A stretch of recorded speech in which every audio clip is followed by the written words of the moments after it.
this is Vince Miller. Thanks so much for joining me for this devotional. We are in Luke chapter 1. I'm going to read verses 39 through 45. Here's how it reads. In those days, Mary arose and went with haste into the hill country to a town in Judah. And she entered the house of Zechariah and greeted Elizabeth. And when Elizabeth heard the greeting of Mary, the baby leaped in her womb.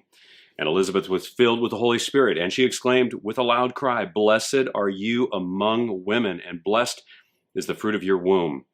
And why is this granted to me, that the mother of my Lord should come to me? For behold, when the sound of your greeting came to my ears, the baby in my womb leaped for joy. And blessed is she who believes that there would be a fulfillment of what was spoken to her from the Lord."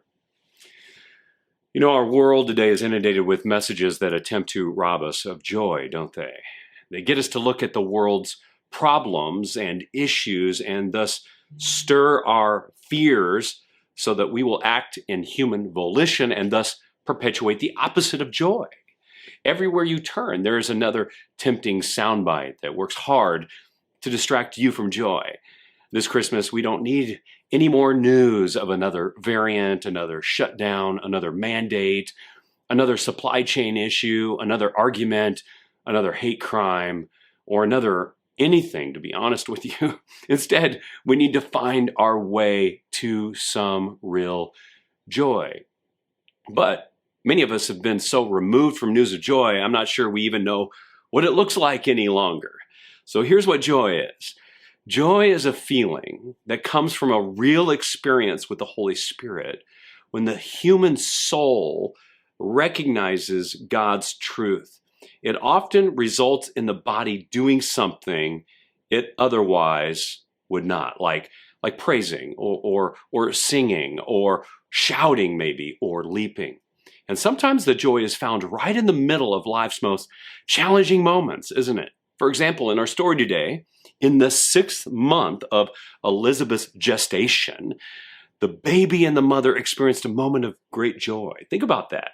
Jesus entered the room as an embryo, and the two mothers and a 6-month-old fetus recognize it, right? John the Baptist leaps in the womb. And what did these people experience? Well, they experienced joy, a feeling that comes from a real experience with the Holy Spirit when the human soul recognizes God's truth. You know, I don't know what kind of joy you might need today, but I know this. You're not going to find it in a bill, in a verdict, or a mandate. It cannot be provided by a president, politician, or professed physician. You will not find it in money, power, or possessions, but you can find it if you look to God. He wants to give you great joy, but you have to open your soul to the fact that He is the only one that can provide you the joy that you want and need. Stop looking for joy in this world. You're never going to find it. That's because joy is not found in the world. It's found in God and dispersed by Him through the Spirit to you. I love you guys. Merry Christmas. See you right back here again tomorrow.